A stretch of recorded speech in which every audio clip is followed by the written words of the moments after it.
Coming up, a huge scoring night from Jayson Tatum, and the Memphis Grizzlies extend their winning streak. This is Locked On Game to Game NBA. Every game, every team, every angle. Locked On Game to Game, your team every day. Welcome in. You're listening to Locked On Game to Game NBA. Local experts joining us to go over the biggest stories on the hardwood. I am your host, Kainani Stevens. Thank you so much for making Locked On your first listen every single weekday. It was another impressive performance from Jayson Tatum. He dropped 51 points in Boston's win over the Hornets. Locked On Celtics is in to go over the stats with us post-game. Boston Celtics get their 7th win in a row. Jayson Tatum gets 51 points in the process. I'm John Corrales of the Locked On Celtics podcast, and the best part about this performance from Jayson Tatum is he didn't chase it. He didn't force it. 51 points kind of came naturally in the flow of the game. Early on, the Hornets were blitzing Tatum.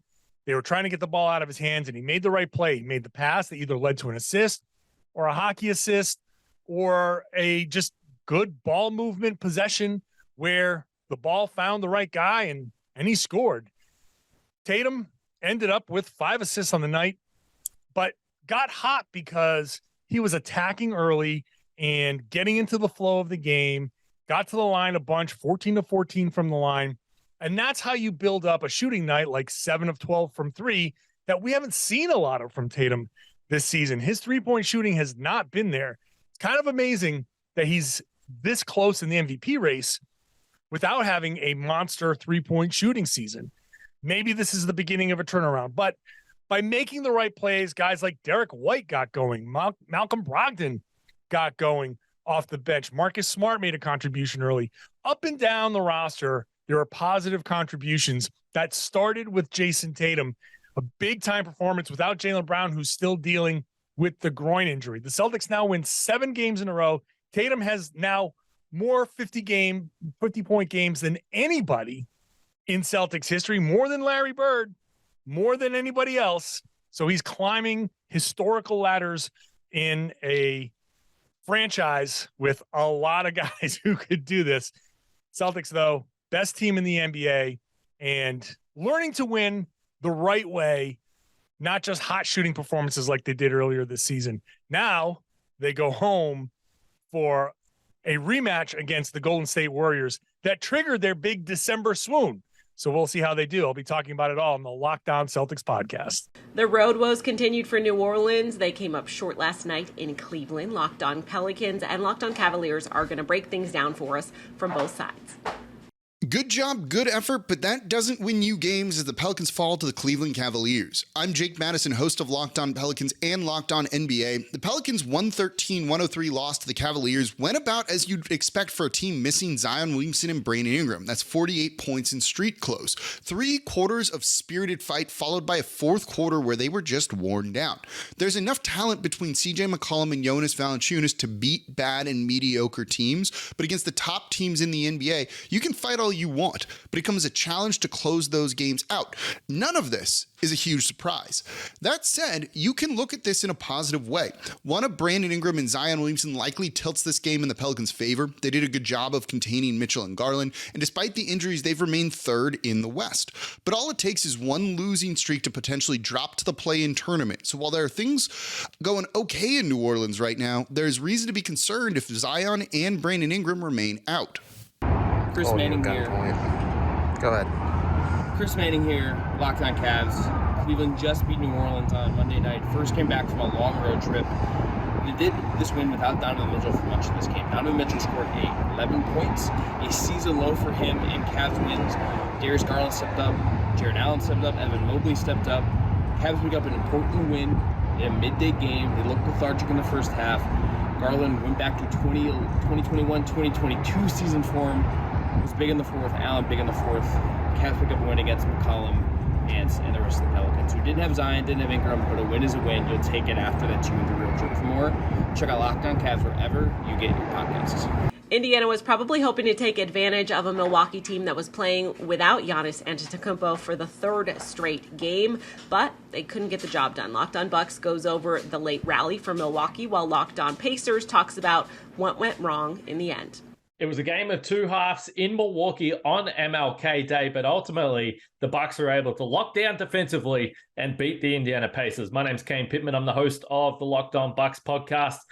The final is 132-119, but the Bucks gave up 76 points in the first half. They found themselves down by double digits at the break and in somewhat a familiar position that they've been in of late. Now, there's no Giannis in this game. There was no Chris Middleton again. There was no Joe Ingles, but the Bucks had to do something. The coaching staff after halftime did not look impressed with the effort in the first half, but they hold the Pacers to 43 points in the third and fourth quarter and get a double-digit win in the end. Jrue Holiday was spectacular, 35 points and 11 assists. He really looks like offensively, he's starting to find the shot and starting to have more of these types of offensive explosions, which the Bucks definitely will need, and it will help when Giannis and Chris Middleton eventually return to the lineup. For now, you'll take it. First game of a back-to-back in Toronto tomorrow. The Bucks just trying to get some momentum here.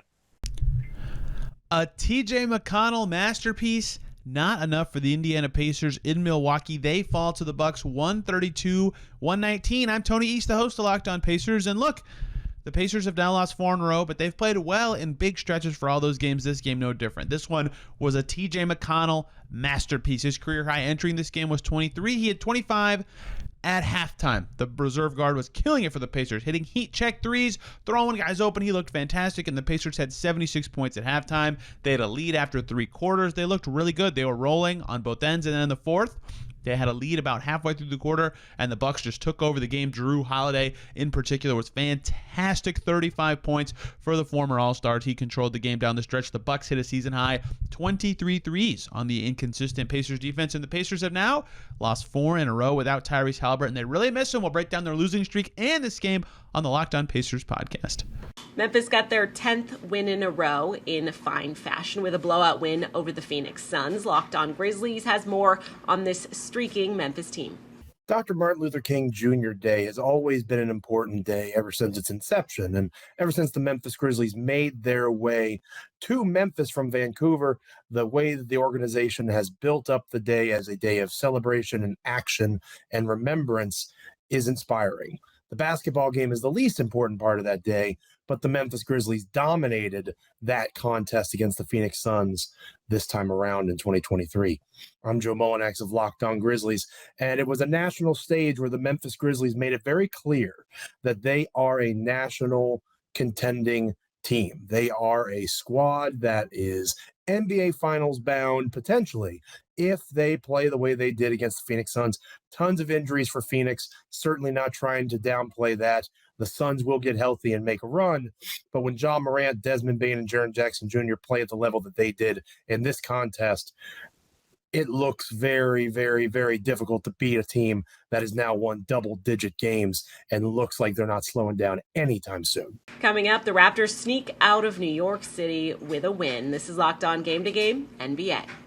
Today's edition of Locked On Game to Game is brought to you by BetOnline. It is the #1 spot for all of your online sports betting needs. You can get the latest live odds and trends, and of course, you can bet on whatever sport interests you, even the NFL playoffs that are now underway. Just head over to betonline.net. It's where the game starts.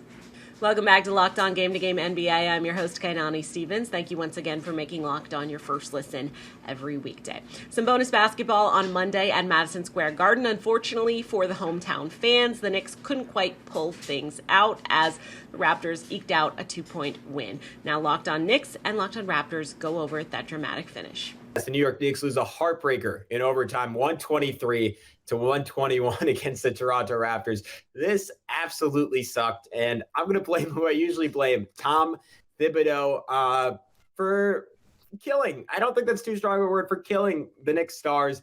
Julius Randle, 42 minutes. Jalen Brunson, 43 minutes. RJ Barrett, 49. Quentin Grimes, 40.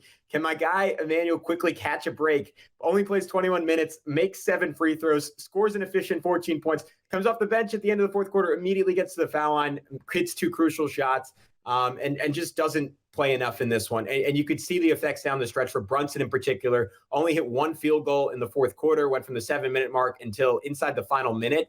In terms of recording a point, both him and Randall went just 1 for 2 from the line for the stretch. And no, Tom Thibodeau isn't out there shooting those free throws. Yes, those should go in, but fatigue was so clearly a factor for the Knicks in this game, and it ultimately cost. By the hair of their chinny chin chin. Sean Woodley here from Locked On Raptors to break down the Toronto Raptors 123-121 overtime win over the New York Knicks on Monday. I almost said loss there because this game very nearly was a loss for the Toronto Raptors in multiple spots, in particular on the final play of overtime as a missed Precious Achiuwa 3 turned into a Jalen Brunson wide open pull-up 3 attempt that missed and got the Raptors the dub. They're 4th in 5 games, mind you, though no one really covered themselves in all that much glory in this one. Some weird late game execution, fouling when tied in the case of Fred VanVleet in one spot.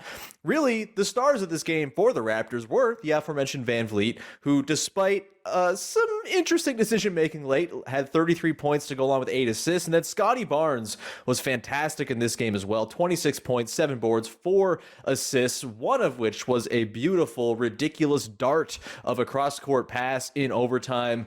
The Raptors continue to not do anything pretty. They continue to be very befuddling. They are now 20-24, and it's anybody's guess what they'll do before the trade deadline. This game didn't clear anything up, as is the case with most Raptors games of late. This is a bizarro team. I'll have more broken down on tomorrow's episode of Locked On Raptors. Be sure to tune in. Big nights from Steph Curry and Jordan Poole are pretty much going to guarantee you a win, and that's what the Dubs got over Washington yesterday. Locked On Wizards and Locked On Warriors check in to tell you what you need to know. What's up, everybody? It's your boy Brandon Scott again from Locked On Wizards. Happy Martin Luther King Jr. Day, everybody. Now, the Washington Wizards lose 127-118 to the Golden State Warriors at home today. How did they lose this game? Well, other than a combined 63 points by Stephen Curry and Jordan Poole, many of the same Devils have come to haunt the Washington Wizards. Boxing out, leading to second chance points by the Warriors killed them. Transition defense, again, killed the Wizards. But also turnovers. They committed 14 turnovers, which turned into 21 points off of turnovers for the Golden State Warriors. And the pace. The Golden State Warriors did what most teams do against the Wizards. They picked up the pace, and it led to 20 points off of the fast break. So this was a winnable game, but the Golden State Warriors showed their championship pedigree in the fourth quarter by defeating the Wizards. Everybody, appreciate watching, and have a good weekend.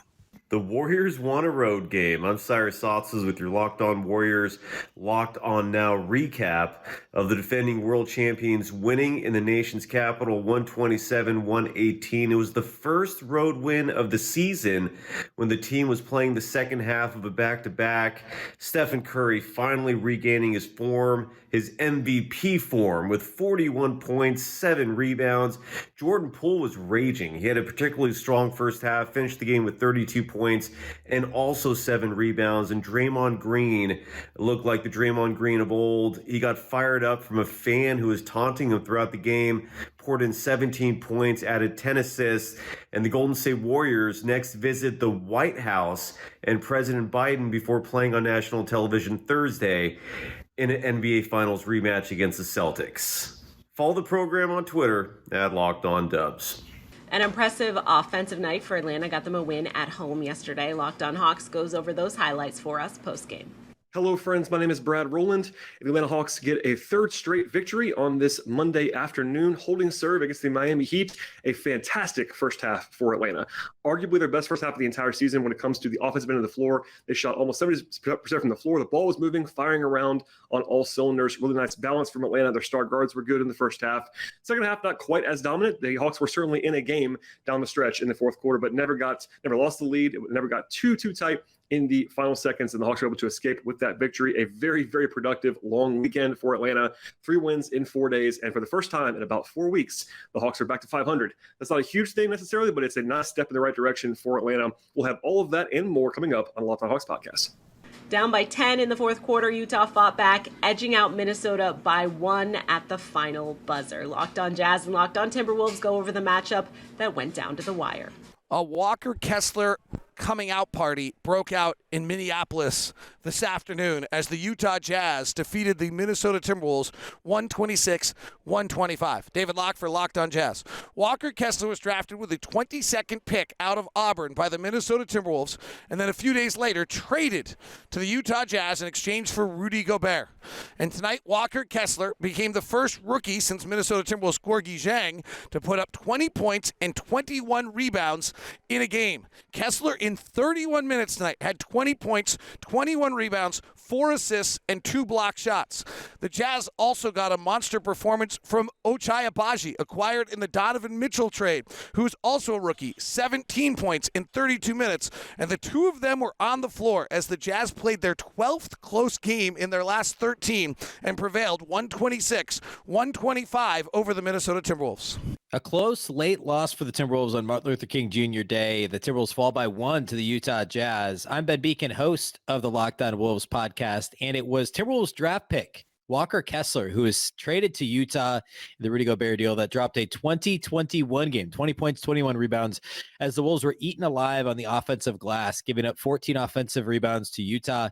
Second chance points were a big issue down the stretch. This was a game that Minnesota led by 8 going to the fourth quarter, but they gave up 39 points to the Jazz in the fourth. A lot of dribble drive penetration, poor perimeter defense, a couple of wide open threes for the Jazz, and then second chance points did the Wolves in.